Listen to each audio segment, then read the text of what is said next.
ஒரு ஊர்ல ஒரு குரு இருந்தார், ஜென் குரு. அவரை தேடிட்டு ஒரு மன்னர் வந்தார். வந்தவர் ஜப்பான் மன்னர். தோட்டக்கலையை பற்றி தெரிஞ்சுட்டு போகிறதுக்காக அவர் வந்தார். எப்படி தோட்டம் அமைக்கிறது அப்படிங்கிறத பற்றி அந்த குரு விவரமாக சொல்லி கொடுத்தாரு. ஒரு நாள் 2 நாள் இல்லை, 3 வருஷம் கற்றுக் கொடுத்தார். அதுக்கப்புறம் சொன்னார், நான் கற்றுக் கொடுத்துட்டேன், இனிமேல் நீங்கள் போகலாம், போய் தோட்டம் அமைக்கலாம். அதுதான் உங்களுக்கு பரிசை. தோட்டம் அமைச்ச பிறகு சொல்லி அனுப்புங்க, நான் வந்து பார்க்குறேன். நீங்கள் இங்கே என்னவெல்லாம் கற்றுக்கிட்டீங்களோ அதையெல்லாம் அங்கே செயல்முறையில் செஞ்சு காட்டுங்க அப்படின்னு சொல்லி அனுப்பி வச்சார். மன்னர் போனார். அரண்மனைக்கு பக்கத்திலே ஒரு பெரிய தோட்டத்தை உண்டு பண்ணினார். அழகான மரங்களையும் செடிகளையும் உருவாக்கினார். கிட்டத்தட்ட 1000 தோட்டக்காரர்களை பயன்படுத்தி 3 வருஷங்கள் முயற்சி பண்ணி அந்த அழகான தோட்டத்தை உருவாக்கினார். குருகிட்ட இருந்து செய்தி வந்தது, நாளைக்கு வந்து தோட்டத்தை பார்க்குறேன் அப்படின்னு. மன்னர் உடனே சுறுசுறுப்பாயிட்டார். முதல் நாளே தோட்டத்தை சுத்தப்படுத்தினார். ராத்திரி பூரா யாரும் தூங்கலை. எல்லாருக்கும் தோட்டத்தை ஒழுங்குபடுத்துகிற வேலை. அது அந்தந்த இடத்துல ஒழுங்காக இருக்குதா அப்படின்னு சரி பார்த்தாங்க. ஒரு தவறும் இல்லாத வகையில் அதை ஒழுங்குபடுத்தினாங்க. மறுநாள் குரு வந்தார், தோட்டத்தை பார்த்தார். அவருக்கு கோபம் வந்துட்டுது. மன்னருக்கு ஆச்சரியம், எப்பவும் சிரிச்சுக்கிட்டே இருக்கிறவர் இப்போ எப்படி இருக்கிறாரே அப்படின்னு. மெதுவாக குருக்கிட்ட போய், எல்லாம் சரியாக தானே இருக்குது அப்படின்னார். எல்லாம் சரிதான், ஆனாலும் எங்கே அந்த பொன்னிற காற்று அப்படின்னார். உதிர்ந்த இலைகள், பொன் மஞ்சள் நிற இலைகள் காற்றில் அப்படி புரண்டு ஓடுவதை நான் பார்க்க முடியவில்லையே அப்படின்னாராம். அது இல்லாமல் இந்த தோட்டம் உயிரோட்டம் உள்ளதாக இருக்காது, இதில் பாடல் இல்லை, ஆடல் இல்லை, அதெல்லாம் இல்லாமல் இந்த தோட்டம் ரொம்பவும் செயற்கையாக தெரியுதேன்னாராம். மன்னர் இப்போ தான் யோசனை பண்ணார். கீழே கிடந்த காஞ்சி போன இலைகள் மட்டும் இல்லை, மரத்தில் இருந்த காஞ்சி போன இலைகளையும் அப்புறப்படுத்தி சுத்தமாக வச்சிருக்கிறார். இறப்பும் வாழ்க்கையினுடைய ஒரு பகுதி தான். மரணம்ங்கிறது வாழ்க்கைக்கு எதிரானது அல்ல, அதை நிரப்பும் ஒரு பகுதி தான் அது. மரணம் இல்லையில் வாழ்க்கையே இல்லை அப்படிங்கிறது பெரியவங்க கருத்து. இப்போ அந்த தோட்டம் அழகாக தான் இருக்குது, இருந்தாலும் அது ஒரு ஓவியம் மாதிரி உயிர் இல்லாமல் இருக்கு. குரு ஒரு வாளியை கையில் எடுத்துக்கிட்டார். தோட்டத்தை விட்டு வெளியில் போனார். ஏற்கனவே வீசி எறிந்த அந்த சருகுகளை எல்லாம் அள்ளி கொண்டுகிட்டு வந்தார். உள்ள எல்லா இடங்கள்லையும் அதை வீசினார். உடனே காற்று அந்த காய்ந்த சருகுகளையும் பழுத்த இலைகளையும் அசைக்க ஆரம்பிச்சுட்டுது. இப்போ அங்கே சலசல சத்தம், சங்கீதம், இலைகளின் நடனம், ஓவியம் மாதிரி இருந்த அந்த தோட்டத்துக்கு இப்போ உயிர் வந்துட்டுது. இதுதான் அந்த பொன்னான காற்று அப்படின்னாராம் குரு. மன்னருக்கு புரிஞ்சுது. மிகப்பெரிய ஜென் கேள்வி ஒன்று உண்டு. உம்மான் அப்படிங்கிற ஒரு பெரிய குருவை பார்த்து துறவி ஒருத்தர் கேட்டாராம், இலைகள் எல்லாம் கீழே விழுந்து மரங்கள் மொட்டையாக இருக்கும் பொழுது என்ன நடக்கும்? இதுதான் கேள்வி. இதுக்கு உம்மான் சொன்ன பதில் பொன்னான காற்று, தி கோல்டன் விண்ட் அப்படின்னாராம். இதுக்கு என்ன விளக்கம்னா, உன்னுடைய எண்ணங்கள் எல்லாம் உன்னுடைய மனசிலிருந்து கீழே விழுந்து உனது உள்ளுணர்வானது மொட்டையாக நிற்கும் நிலைதான் அது. உனது வேர்களின் அருகில் காற்று வீசுகிறது. எல்லா எண்ணங்களும் உன்னிலிருந்து வெகு தூரத்துக்கு புரண்டு கொண்டே சென்று விடுகிறது. நீ அவற்றை கடந்து விட்டால் நீ அவைகளுக்கெல்லாம் மேலெழுந்து கீழே பார்ப்பவனைப் போல நிற்க ஆரம்பித்து விடுவாய். அதுதான் தியானம் என்பது அப்படின்னு சொல்றாங்க. தியானம்ங்கிறது எண்ணத்துக்கு எதிரானதில்லை. தியானம்ங்கிறது எண்ணங்களை கடந்து செல்வது தான். அதுக்கப்புறம் நாம் பொன்னிற காற்றில் ஆட ஆரம்பிச்சிருவோம். இதுதான் பெரியவர்கள் சொல்றது. என்கிட்ட ஒருத்தர் தோட்டம் அமைக்கணும்னு யோசனை கேட்டு வந்தார். எல்லாம் சொல்லி கொடுத்தேன். செடிகள்லாம் செழிப்பாக வளரணும்னா வேர் காயாமல் பார்த்துக்குங்க, தினமும் தண்ணி விடுங்க அப்படின்னு சொல்லி அனுப்பி வச்சேன்.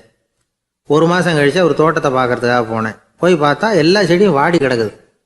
என்னங்க இப்படி பண்ணிவிட்டீங்கன்னு. நீங்கள் சொன்னபடி தான் செஞ்சேன்னார். என்ன செஞ்சீங்கன்னு கேட்டேன். வேறு காயாமல் பார்த்துக்க சொன்னீங்க, தினமும் ஒரு தடவை எல்லா செடியையும் ஒவ்வொன்றா பிடுங்கி பார்த்து வேறு காயாமல் இருக்கா அப்படின்னு பார்த்துட்டு அதுக்கப்புறம் தண்ணி பாய்ச்சனே, அவ்வளவுதான் அப்படின்னார்.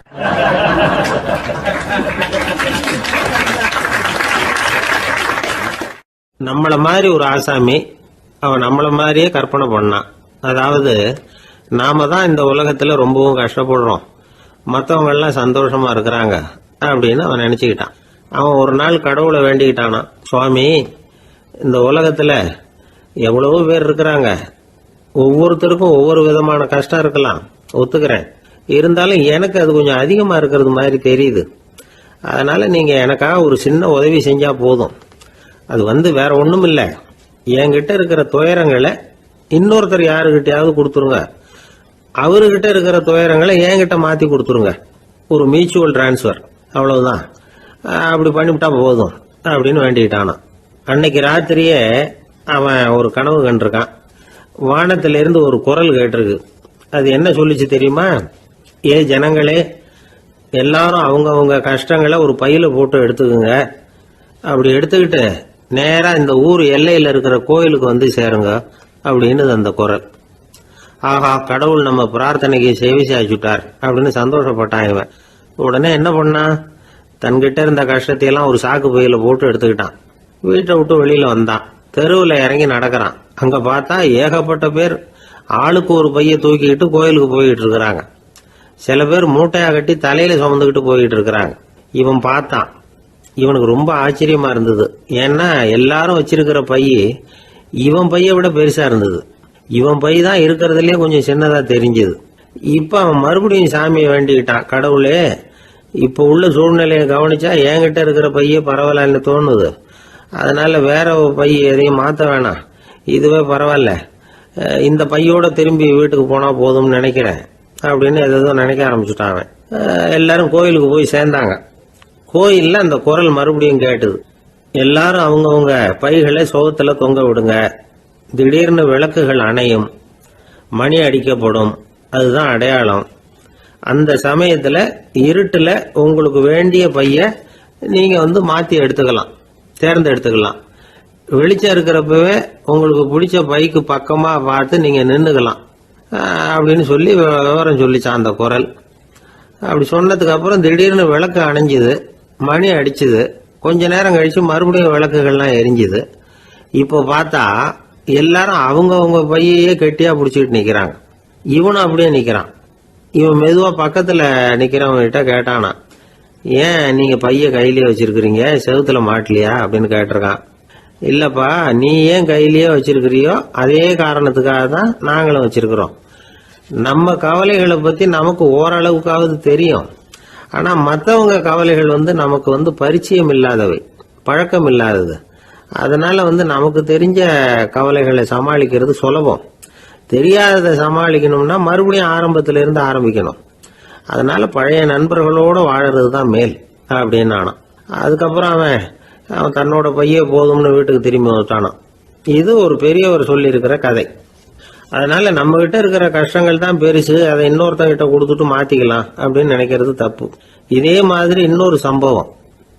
ஒரு ஊர்ல ஒரு நாள் ராத்திரி ஆகாயத்திலிருந்து கடவுள் குரல் கேக்குது. இந்த ஊர்ல இருக்கிற ஜனங்கள்லாம் கொஞ்சம் கவனிங்க, உங்களுக்கு ஒரு செய்தி. அதாவது இங்க இருக்கிற ஜனங்கள்லயே கொஞ்சம் கூட கவலையே இல்லாத ஆள் யாருன்னு எனக்கு தெரியணும். அதனால எல்லாரும் அவங்க கவலைகளை ஒரு பையில போட்டு எடுத்துக்கிட்டு கோயிலுக்கு வாங்க அப்படின்னாரு கடவுள். உடனே வரிசையா எல்லாரும் வர ஆரம்பிச்சாங்க. எல்லார் கையிலயும் பை இருந்தது, சின்னதும் பெருசுமா. கவலையே இல்லாத ஆள் யாருன்னு தேடினார் கடவுள். ஒரே ஒரு ஆள் மட்டும் கையில எதுவும் இல்லாம வெறும் கையை வீசிக்கிட்டு ரொம்ப ஜாலியா நடந்து வந்துகிட்டு இருந்தான். கடவுள் அவங்ககிட்ட போனார். ஏன்பா உனக்கு கவலையே இல்லையா அப்படின்னு கேட்டார். எனக்கும் சில கவலைகள்லாம் உண்டு அப்படின்னு அவன். எங்க அதெல்லாம்னு கேட்டிருக்காரு கடவுள். பின்னாடி லாரியில வந்துகிட்டு இருக்கு அப்படின்னு அவன்.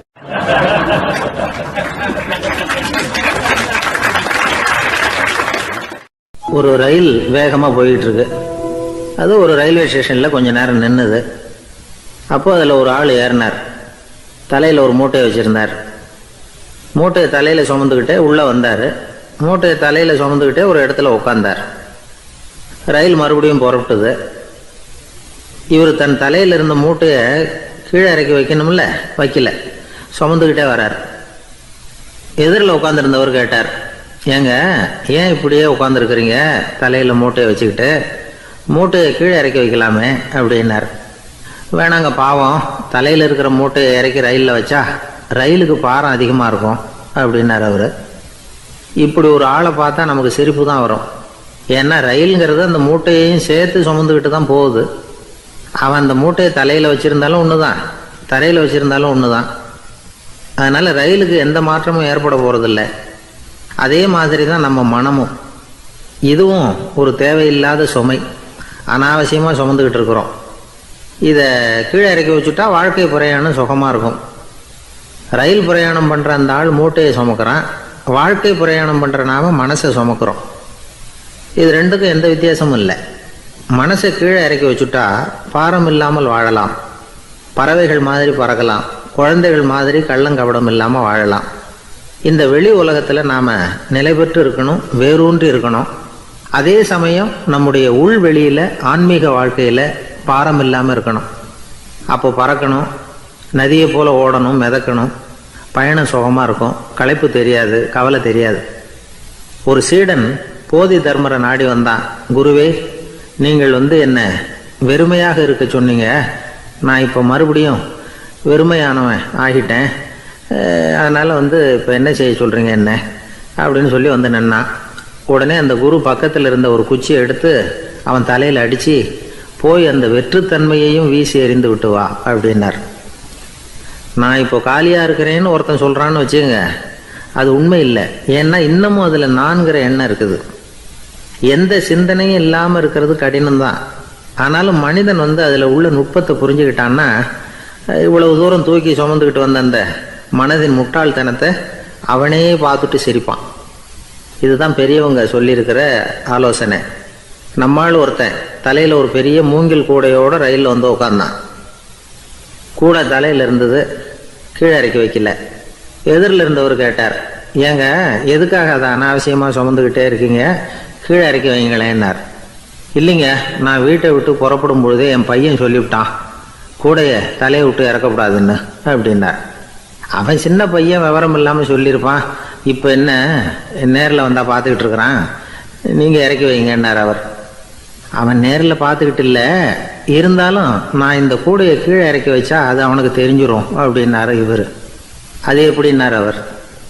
அவன் தனக்கு டிக்கெட் வாங்க வேணாம்னு சொல்லி இப்போ இந்த கூடைக்குள்ளே தான் உட்காந்துருக்கிறான் அப்படின்னார் இவர்.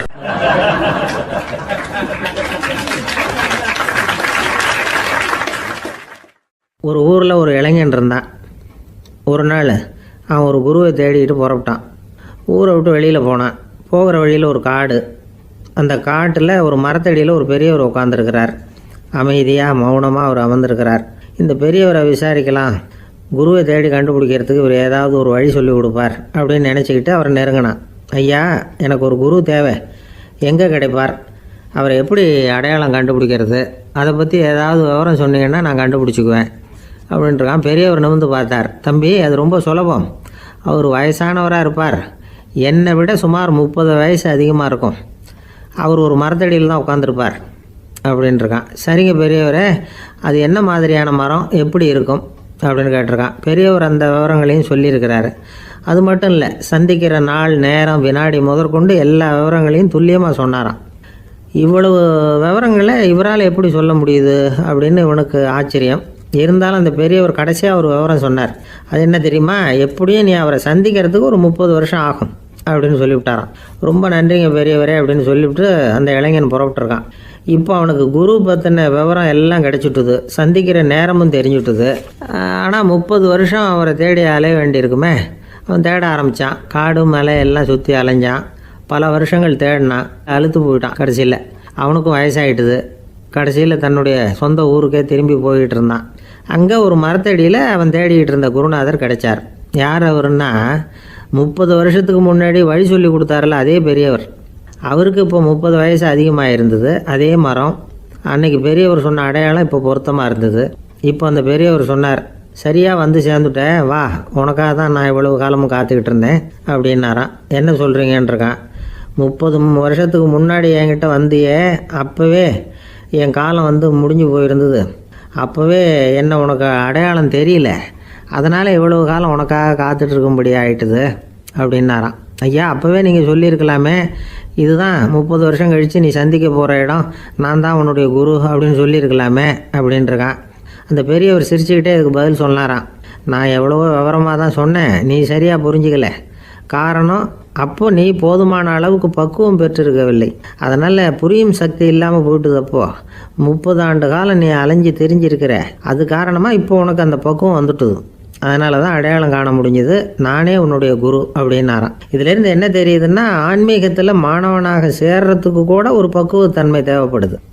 ஒரு பெரிய ஞானி, அவர்கிட்ட சீடனாக இருக்க ஒருத்தன் வந்தான், எதிரில் நின்னான். ஞானி அவனை வெகு நேரம் உற்று பார்த்தார். அப்புறம் சொன்னார், சீடனாக இருக்கிறது ரொம்ப சிரமம்னார். நான் தயாராக இருக்கிறேன்னா. அது இன்னமும் சிரமமாச்சே, இங்கே குருவாக இருக்கிறது மட்டுமே சுலபம் அப்படின்னாராம். அப்படின்னா நான் குருவாகவே ஆயிடுறேன் அப்படின்னானா. இது போலவே இந்த காலத்தில் கதை ஒன்று உண்டு. ஒரு பள்ளிக்கூடத்தில் வகுப்பு ஆசிரியர் மாணவனை திட்டிக்கிட்டு இருந்தார். டேய், நீ 100க்கு 10 மார்க்கு தான் வாங்கிட்டு இருக்க. இவ்வளவு மோசமாக நீ படித்தா கடைசியில் மாடு மேய்க்கிறது கூட லாய்க்கு இல்லாதவனா ஆகிடுவேன். அதுக்கப்புறம் என்ன செய்ய போகிறேன் அப்படின்னாராம். பையன் தலையை சொரிஞ்சிக்கிட்டே சொன்னானா, சார் அப்படின்னா ஒன்று செய்கிறேன் அப்படின்னானா. இவர் கேட்டிருக்கார், என்ன செய்ய போகிறேன்னு. வேற என்ன சார், உங்களை மாதிரி ஒரு ஆசிரியர் ஆகிடுறேன் அப்படின்னானா.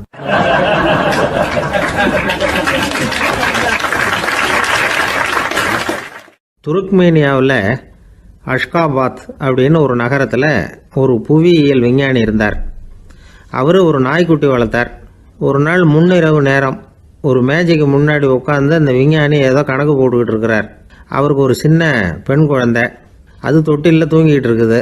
அந்த நாய்க்குட்டியும் ஒரு மூலையில் படுத்து அது பாட்டுக்கு தூங்கிட்டு இருந்தது. ஒரே அமைதி. அந்த நேரத்தில் திடீர்னு அந்த நாய்க்குட்டி துள்ளி எழுந்திரிச்சது. நேராக குழந்தைகிட்ட ஓடிச்சு. அந்த குழந்தைய அது போட்டிருந்த ட்ரெஸ்ஸோடு சேர்த்து கவ்வி தூக்குச்சு. தூக்கிக்கிட்டு வாசல் பக்கம் ஓடிச்சு. நாய்க்குட்டி குழந்தைய கவ்வி தூக்க முடியுமாங்கிற சந்தேகம் உங்களுக்கு இல்லையா? நீங்கள் நம்மூர் நாய்க்குட்டியவே பார்த்து பழக்கப்பட்டிருக்கீங்க. அதனால் நம்புறதுக்கு சிரமமாக இருக்கும். அந்த ஊர்லெலாம் அது ரொம்ப ஸ்ட்ராங்காக இருக்கும். ஒரு ஏதோ கண்ணுக்குட்டி மாதிரி இருக்கும். விஞ்ஞானி அதை பார்த்துட்டார். உடனே அந்த நாய்க்கு வெறி பிடிச்சிட்டுதுன்னு முடிவு பண்ணிவிட்டு தன்னோட கை துப்பாக்கி எடுத்துக்கிட்டு ஓடி வந்தார். அவர் வெளியில் நாய்க்குட்டி எங்கே அப்படின்னு பார்த்து தேடுறார். அந்த நேரத்தில் அந்த வீடு இடிஞ்சு விழுது. காரணம் பூமி அதிர்ச்சி. இப்படி பூமி அதிர்ச்சி உண்டாக போகுதுங்கிறது அந்த நாய்க்குட்டிக்கு முன்னாடியே தெரிஞ்சு போச்சு. அதுதான் குழந்தைய தூக்கிட்டு வெளியில் ஓடி வந்திருக்குது. அது மூலமாக அந்த குடும்பத்தையே காப்பாற்றிருக்குது அந்த நாய்க்குட்டி.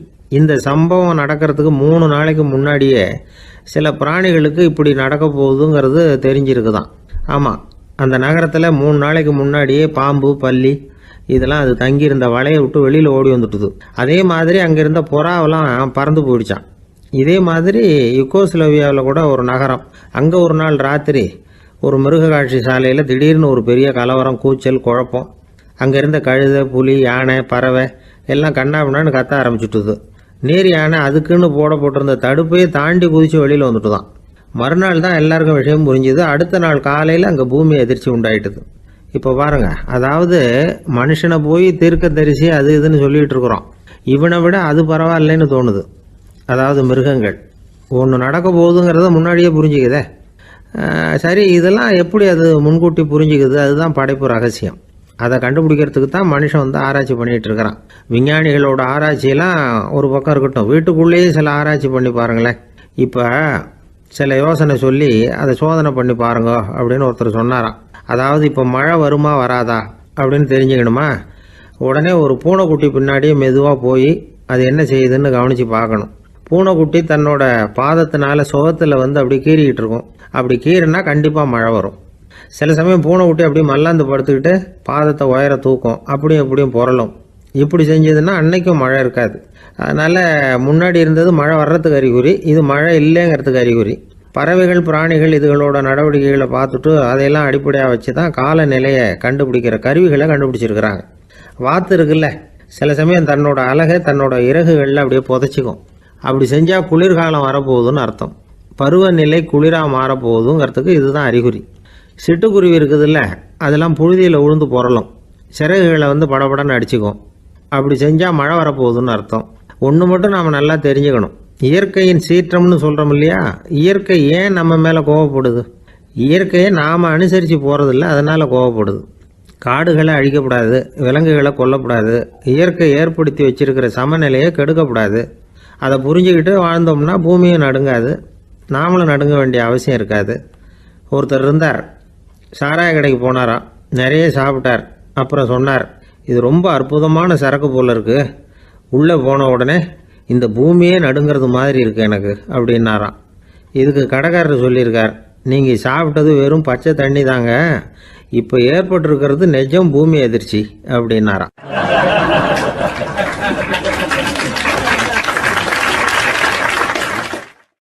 ஒருத்தர் ரொம்ப அவசரமாக போயிட்டு இருந்தார். எங்கே சார் போகிறீங்கன்னு கேட்டோம். எனக்கு வேண்டியப்பட்ட ஒருத்தருக்கு குழந்தை பிறந்திருக்கிறதாக செய்தி வந்திருக்கு, அதுதான் ஆஸ்பத்திரிக்கு போயிட்டுருக்கேன் பார்த்துட்டு வரலாம்னு அப்படின்னார். அப்படின்னா கொஞ்சம் இப்படி உட்காருங்க அப்படின்னோம். சில விவரமெல்லாம் சொல்கிறேன் கேட்டுக்கிட்டு போங்க அப்படின்னோம். உட்காந்தார். அப்புறம் சொல்ல ஆரம்பித்தோம். புதுசாக பிறந்திருக்கிற ஒரு குழந்தைய பார்க்க போகிறதுன்னா அது சாதாரண விஷயம் இல்லை. அதில் ரொம்பவும் கவனமாக நடந்துக்கணும். புது குழந்தைக்கு நோய் சுலபமாக தொற்றும். முக்கியமாக காற்று மூலமாக பரவுகிற நோய்கள் சுலபமாக வந்துடும். அதனால் நமக்கு உடம்பு சரியில்லைன்னா குழந்தைய விட்டு கொஞ்சம் தள்ளியே இருக்கிறது தான் நல்லது. பெரியவங்களை பொறுத்த வரைக்கும் சாதாரணமாக உள்ள ஒரு கிருமி கூட குழந்தைய பொறுத்த வரைக்கும் ரொம்ப மோசமான ஒரு கிருமியாக இருக்கும். சில வெளிநாடுகளில் எப்படி தெரியுமா, பிறந்த குழந்தை தூங்கிக்கிட்டு இருக்கிற ஒரு ரூமுக்கு போகணும்னா போகிறவங்க முகமூடி போட்டுக்கணும், காலணிகளை மாற்றிக்கணும், அவ்வளவு சுத்தமாக உள்ளே போய் பார்த்துட்டு வரணும். பொதுவாக சில ஆஸ்பத்திரிகளில் பார்த்தீங்கன்னா பார்வையாளர்கள் நேரத்தில் விசிட்டிங் ஹவர்ஸ் தாயை விட்டு குழந்தைய தனியாக பிரித்து வச்சுருவாங்க. எதுக்குன்னு நினைக்கிறீங்க? அந்த நேரம் பல பேர் வருவாங்க போவாங்க. அவங்க கை கால் சுத்தமாக இருக்காது. சுத்தமில்லாத கைகள் மூலமாக கிருமிகள் பரவும். சுத்தமில்லாத கைன்னா மண்ணு தூசி படிஞ்சிருக்கிற கை மட்டும் தான் அர்த்தம் இல்லை. சாலையில் கையை வீசிக்கிட்டு நடந்து வர்றீங்க, குழந்தைய பொறுத்த வரைக்கும் அது கூட சுத்தமில்லாத கை தான். தாயை தவிர மற்றவங்க குழந்தைய தூக்காமல் பார்த்துக்கிறது நல்லது. தாய் கூட அளவோட கொஞ்சிறதோட நிறுத்திக்கணும். புதுசாக ஒரு குழந்தைய பெற்றிருக்கிற பொண்ணுக்கிட்ட மற்ற தாய்மார்கள் ஏதாவது சொல்லிக்கிட்டே இருப்பாங்க. குழந்தைய அப்படி வளர்க்கணும் இப்படி வளர்க்கணும் அப்படின்னு ஏதாவது அட்வைஸ் பண்ணிக்கிட்டே இருப்பாங்க. இப்படி ஓவராக அறிவுரை பண்ணுறது அந்த பொண்ணை குழப்பி விட்டுரும். அதனால் அப்படிலாம் பண்ணக்கூடாது. அந்த பெண்ணே ஏதாவது கேட்டால் கூட டாக்டர் சொல்ல வேண்டிய விவரங்களை எல்லாம் நாமே சொல்லிக்கிட்டு இருக்கக்கூடாது. புதுசாக பிறந்திருக்கிற குழந்தைய மட்டும்தான் இப்படி பார்க்கணும்னு இல்லை. ஒரு நோயாளி குழந்தைய பார்க்க போகிறதுனா கூட ரொம்ப எச்சரிக்கையாக தான் நடந்துக்கணும். ஒரு தின்பண்டமோ விளையாட்டு சாமானோ அந்த குழந்தைக்கு நாம் வாங்கிட்டு போகிறதா வச்சுக்குவோம். அதை நேராக கொண்டுகிட்டு போய் அந்த குழந்தைகிட்டே கொடுக்கக்கூடாது. அதோட அப்பா அம்மா கிட்ட ரகசியமாக கொடுக்கலாம். அவங்க முடிவு பண்ணட்டும் குழந்தைகிட்ட அதை கொடுக்கலாமா வேண்டாமாங்கிறத. அவங்களுக்கு தான் தெரியும் அதோட மனசும் உடம்பும். உங்கள் அக்கறையை காட்டுறதா நினச்சிக்கிட்டு குழந்தை வாயில் எதையும் கொண்டுட்டு போய் போடாதீங்க. போகிறப்போ உங்கள் வீட்டு குழந்தையும் அழைச்சிட்டு போகாதீங்க. இது நோயை வாங்கிட்டு வந்துடும், அல்லது புதுசாக ஒரு நோயை அதுக்கிட்ட கொடுத்துட்டு வந்துடும். என்னதான் உங்களுக்கு பழக்கமான குழந்தையா இருந்தால் கூட அதுக்கு விருப்பம் இல்லைன்னா பேசக்கூடாது. அங்கே போய் அவங்க பள்ளிக்கூடத்தை ஞாபகப்படுத்திகிட்டு இருக்கக்கூடாது. நோயில் இருக்கிறப்ப ஸ்கூலை பற்றி பேச அது விரும்பாது. ஆஸ்பத்திரியை விட்டு வெளியில் புறப்படுறப்போ குழந்தைகிட்ட சொல்லணும்னு அவசியம் இல்லை. அதோட அப்பா அம்மா கிட்ட சொல்லிவிட்டு புறப்பட்டா போதும். குழந்தை கோபிச்சிக்காது. சமூக சம்பிரதாயத்தை பற்றி அது கவலைப்படுறதில்லை. இப்படி எல்லா விவரமும் நம்ம எதிரில் உட்காந்துருந்தவங்க கிட்ட சொல்லி முடித்தோம். ரொம்ப நன்றி சார் அப்படின்னு சொல்லிவிட்டு அவர் புறப்பட்டார். குழந்தைங்க கொஞ்சம் வளர்கிற வரைக்கும் தான் நாம் எச்சரிக்கையாக இருக்கணும்னு இல்லை, வளர்ந்த பிறகு இன்னும் எச்சரிக்கையாக இருக்கணும். ஒரு பையன் பள்ளிக்கூடத்துலேருந்து திரும்பி வீட்டுக்கு வந்தான். முகம் பூரா நகத்தால் கீறி இருந்தது. அப்பா பார்த்து பயந்துட்டார்.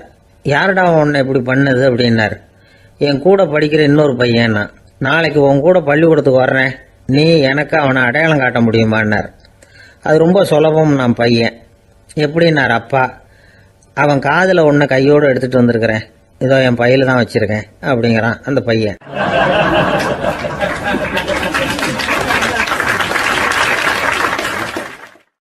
ஒரு பல்கலைக்கழகம், அங்கே ஒரு இலக்கிய பேராசிரியர். அவர் பாடம் நடத்திக்கிட்டு இருந்தார். ராபர்ட் ப்ரௌனிங் எழுதிய கவிதைகளை பற்றி சொல்லிகிட்டு இருக்கிறார். மாணவர்களும் ரொம்ப அக்கறையாக அதை கேட்டுக்கிட்டு இருக்கிறாங்க.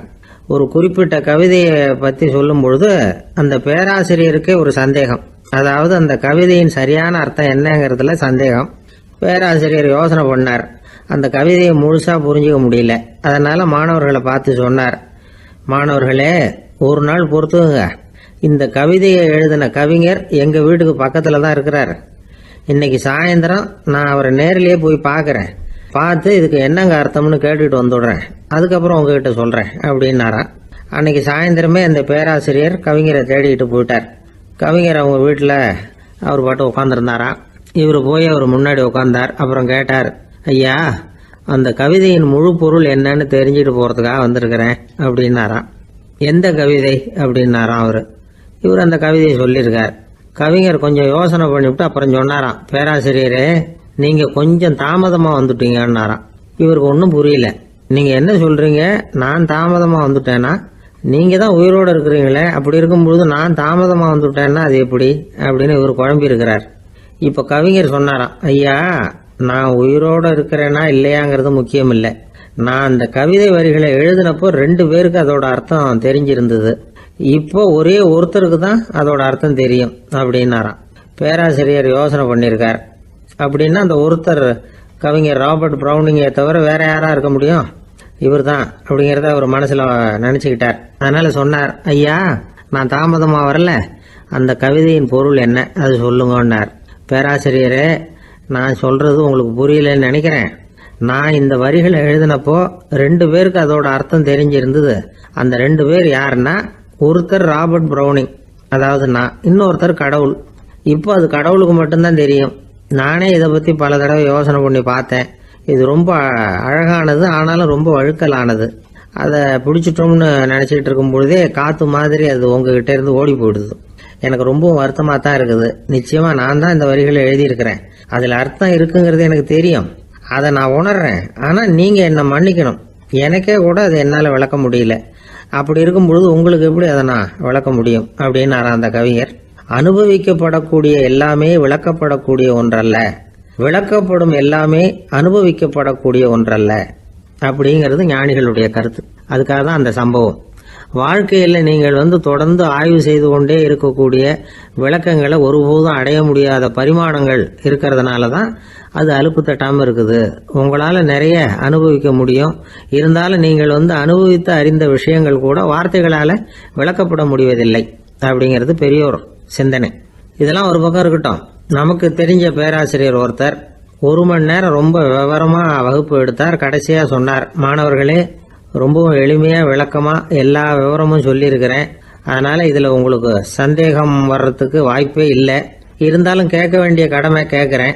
இது வரைக்கும் நடத்தினதுல யாருக்காவது ஏதாவது சந்தேகம் உண்டா அப்படின்னு கேட்டாராம். எனக்கு ஒரே ஒரு சந்தேகம் தான் சார் அப்படின்னு எழுந்திரிச்சு நிற்கிறான் ஒருத்தன். என்னன்னு கேட்டாராம். இது வரைக்கும் நீங்க என்ன பாடம் சார் நடத்துனீங்க அப்படின்னானா அவன்.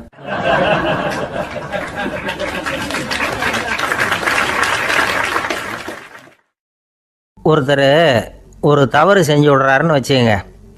உடனே நீ செஞ்சது தவறு அப்படின்னு சொல்கிறது ஒரு வகை. அதுக்கு பதிலாக எது சரின்னு அவர் புரிந்து கொள்ள உதவி செய்கிறது இன்னொரு வகை. இந்த 2வது வகை இருக்குது பாருங்கள், நிர்வாக இயலில் இது ரொம்ப முக்கியம். அலுவலகத்தில் வேலை பார்க்குற ஒருத்தர் முக்கியமாக தெரிஞ்சுக்க வேண்டியது என்ன தெரியுமா? சக ஊழியர்கள்கிட்ட எப்படி பழகணும், மேலதிகாரிகள்கிட்ட எப்படி பழகணும், தனக்கு கீழே வேலை செய்கிறவங்கக்கிட்ட எப்படி பழகணும், வாடிக்கையாளர்கள்கிட்ட எப்படி பழகணும், இவங்க எல்லார்கிட்டையும் செம்மையான உறவை ஏற்படுத்திக்கிறது எப்படி. இதையெல்லாம் சொல்லிக் கொடுக்குற பாடம் தான் இன்டர் பர்சனல் ஸ்கில், திறமையான உறவு அப்படிங்கிறது. எந்த வேலையில் இருந்தாலும் சரி, இந்த உறவுகளை வளர்க்கும் திறன் உள்ளவங்க சீக்கிரம் முன்னுக்கு வந்துடுறாங்க.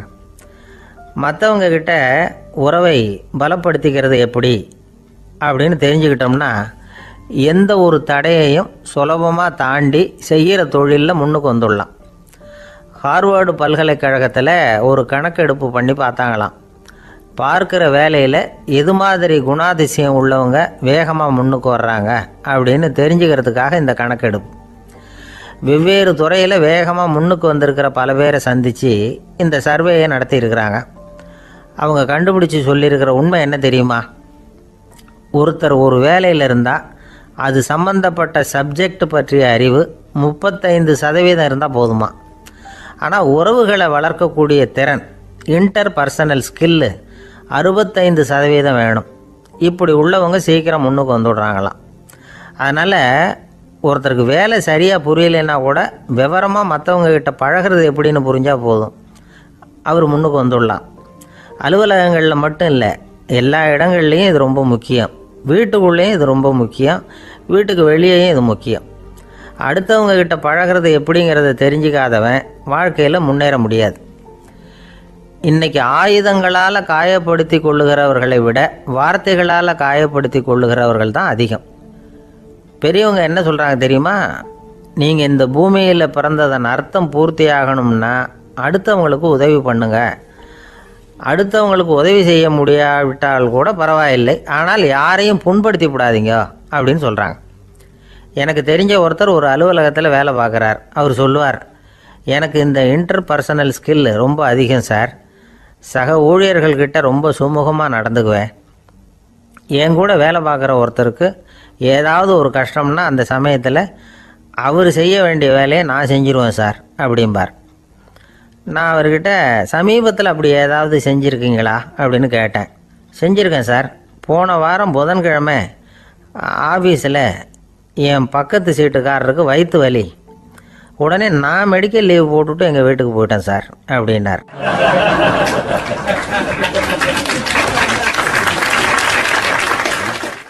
ஒரு ஊரில் ஒரு துறவி இருந்தார், புத்த சமய துறவி. அந்த ஊர் மன்னன் அவரை பற்றி கேள்விப்பட்டிருக்கான். ஒரு நாள் புறப்பட்டு போனான், துறவியின் பாதங்களை தொட்டு வணங்கினான். அதுக்கப்புறம் சொன்னான், ஐயா, நான் உங்களை அரண்மனைக்கு அழைச்சிட்டு போகிறதுக்காக வந்திருக்கிறேன். இனிமேல் நீங்கள் இங்கே எதுக்கு இருக்கணும் அப்படின்னானா. அவன் மனசுக்குள்ளே என்ன நினைப்புன்னா, இவர் எங்கே வர போகிறாரு, நான் ரொம்ப எளிமையானவன், எனக்கு எதுக்கு அரண்மனை வாசம்னு சொல்லிவிடுவார் அப்படின்னு நினச்சிருக்கான். ஆனால் அந்த துறவி என்ன பண்ணார் தெரியுமா? அப்படியா, சரி போகலாம், வா, போய் உன் ரதத்தை கொண்டுட்டு வா, அரண்மனைக்கு போகும்பொழுது அதுக்கு தகுந்த மாதிரி ஆடம்பரமாக போகணும் அப்படின்னு விட்டாரான். துறவி இப்படி சொன்னதும் அந்த மன்னனுக்கு மனசுக்குள்ளே சந்தேகம் வந்துட்டுது. இவர் உண்மையிலேயே துறவி தானா, ஏமாத்து பேர் வழி மாதிரி தெரியுதே அப்படின்னு நினச்சிருக்கான். இருந்தாலும் இனிமேல் என்ன பண்ணுறது, சொல்லியாச்சு. ரதத்தை கொண்டுகிட்டு வந்தான். துறவி ஏறி உக்காந்தார். பக்கத்தில் ராஜா. அவர் ரொம்ப உற்சாகமாக வரார். இவன் ரொம்ப சோர்ந்து போய் வரான். துறவி மரத்தடியிலேயே வாழ்ந்து பழக்கப்பட்டவர், அரண்மனையில் எளிமையாக ஒரு இடத்துல உட்காந்துக்குவார் அப்படின்னு நினச்சான். ஆனால் அப்படி இல்லை. அரண்மனைக்கு வந்த உடனே அந்த துறவி அதை கொண்டுட்டு வா, இதை கொண்டுட்டு வான்னு சொல்லி உத்தரவு போட ஆரம்பிச்சுட்டார். அரண்மனையில் இருந்தால் அரசனை மாதிரி இருக்கணும் அப்படிங்கிறார். ராத்திரி பூரா சௌரியமாக தூங்கினார். பகலில் அரண்மனை தோட்டத்தில் உலாவ வேண்டியது, நீச்சல் குளத்தில் குளிக்க வேண்டியது, இப்படியே பொழுது போக்கிட்டு இருக்கிறார். அந்த அரண்மனையில் துறவி மகிழ்ச்சியாக இருக்கிறார். மன்னனால் அப்படி இருக்க முடியல. அவருக்கு எந்த கவலையும் இல்லை, இவனுக்கு அரசாங்க கவலைகள். துறவி அப்படி இருக்கிறத இவனால் தாங்கிக்க முடியல. ஒரு நாள் அவர்கிட்டே போய், நான் உங்ககிட்ட கொஞ்சம் பேசணும் நானா. துறவி பார்த்தார். நான் இந்த அரண்மனைக்கு வரும்பொழுதே நீ என்னமோ என்கிட்ட கேட்கணும்னு நினைச்ச, ஏன் கால தாமதம், நீ அனாவசியமாக உன்னையே தொந்தரவு பண்ணிட்டு இருக்கிற, நீ கவலையாக இருக்கேங்கிறது எனக்கு புரியுது. நான் மரத்தடியில் இருந்தப்போ கூட என்னை அடிக்கடி சந்திச்சுக்கிட்டு இருப்பேன், ஏதாவது விளக்கம் கேட்கறது உண்டு. இங்கே வந்த பிறகு என்னை சந்திக்கிறது கூட அபூர்வமாக போயிட்டுது. நீ இப்போ என்ன கேட்க போறேங்கிறது எனக்கு தெரியும், இருந்தாலும் கேளு அப்படின்னாராம். வேற ஒன்றும் இல்லைங்க, இப்போ உங்களுக்கும் எனக்கு என்ன வித்தியாசம்? 2 பேரும் அரண்மனையில் தான் இருக்கிறோம். நீங்கள் மகிழ்ச்சியாக இருக்கிறீங்க, நான் அப்படி இருக்க முடியல. இவ்வளவுக்கும் நீங்கள் முன்னாடி இருந்தது மாதிரி இல்லை. தினமும் தங்க தேர் கேட்குறீங்க, உயர்தரமான ஆடைகள் அணிகிறீங்க, சுவையான சாப்பாடு. இப்படி இருக்கிறப்போ உங்களுக்கு எனக்கு என்ன வித்தியாசம்? இதுதான் மன்னனுடைய கேள்வி. இதுக்கு பதில் சொல்கிறேன், என் கூட புறப்பட்டு வா, இந்த நகரத்துக்கு வெளியில் போவோம் அப்படின்னு சொல்லி அரசனை கூப்பிட்டுக்கிட்டு ஊர் எல்லைக்கு சேர்ந்தார் துறவி. அங்கே போய் சொன்னார், இதை பாருப்பா, இந்த இடத்த தான் தேடிக்கிட்டு இருந்தேன். இனிமேல் நான் திரும்பி வரப்போகிறதில்ல. நீ என்னோட வர்றியா, திரும்பி போறியா அப்படின்னார். நான் எப்படிங்க உங்கள் கூட வர முடியும்? என்னுடைய நாடு, என்னுடைய சொத்துக்கள், மனைவி, மக்கள் எல்லாத்தையும் விட்டுட்டு எப்படிங்க வர்றதுன்னா. இப்போ அந்த துறவி சொன்னார், இப்போ வித்தியாசத்தை தெரிஞ்சுக்கிட்டியா? நான் அரண்மனையில் இருந்தேன், எல்லா வித பொருள்களும் உடையவனாக இருந்தேன், ஆனால் எதையும் சொந்தம் கொண்டாடுறவனாக இருக்கல. ஆனால் நீ அப்படி இல்லை, எல்லாத்தையும் சொந்தம் கொண்டாடிக்கிட்டு இருக்கிற. இதுதான் நமக்குள்ள வித்தியாசம் அப்படின்னு சொன்னார். அரண்மனை ஆடைகளை அப்படியே கலைஞர் அரசங்கிட்ட கொடுத்தார். உன்னுடைய ஆடைகளை நீயே வச்சுக்கோன்னார். அவர் பாட்டுக்கு நடந்து போனார், திரும்பியே பார்க்கல. அரசனுக்கு அப்போதான் தன்னுடைய அறியாமை விளங்குச்சான். இதிலிருந்து நாம் புரிஞ்சிக்க வேண்டியது என்னன்னா, இந்த உலகத்தில் எத்தனையோ பொருள்கள், அதையெல்லாம் முறையாக பயன்படுத்தினா மகிழ்ச்சி. அதை விட்டுட்டு அதுக்கெல்லாம் சொந்தம் கொண்டாட ஆரம்பித்தா கவலை. நம்ம ஆட்கள் சொந்தம் கொண்டாடுற விதமே தனி. ஒரு ஆள் இன்னொருத்தங்கிட்ட ஒரு கொடை கடன் வாங்கியிருந்தான், திருப்பி கொடுக்கல. கொடையை கொடுத்தவன் கேட்டான், என்கிட்ட கடன் வாங்கினிய கொடை, அதை கொஞ்சம் திருப்பி தர்றியான்னா. அது உனக்கு இப்போ அவசரமாக தேவைப்படுதா அப்படின்னு கேட்டான் இவன். எனக்கு தேவைப்படலை, அந்த கொடையை நான் யாருக்கிட்ட வாங்கியிருந்தேனோ அவனுக்கு இப்போ அது அவசரமாக தேவைப்படுது அப்படின்னானான் அந்த ஆள்.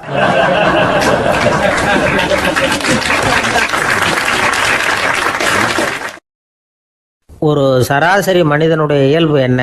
இன்பம் வந்தால் துள்ளி குதிப்பான், துன்பம் வந்தால் சோர்ந்து போய் ஒரு மூலையில் உட்காந்துருவான்.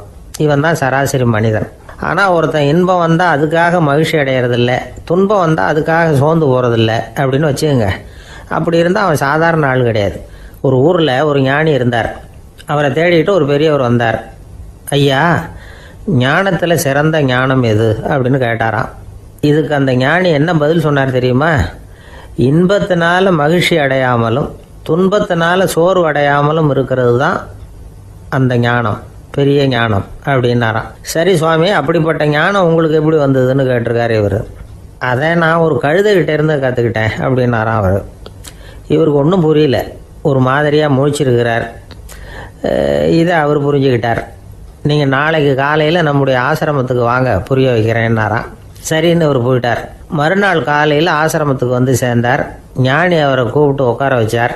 வாங்க, வந்து இப்படி உட்காருங்க, கொஞ்சம் நேரத்தில் இந்த வழியாக ஒரு கழுதை போகும், அதை கவனித்து பாருங்கன்னாராம்.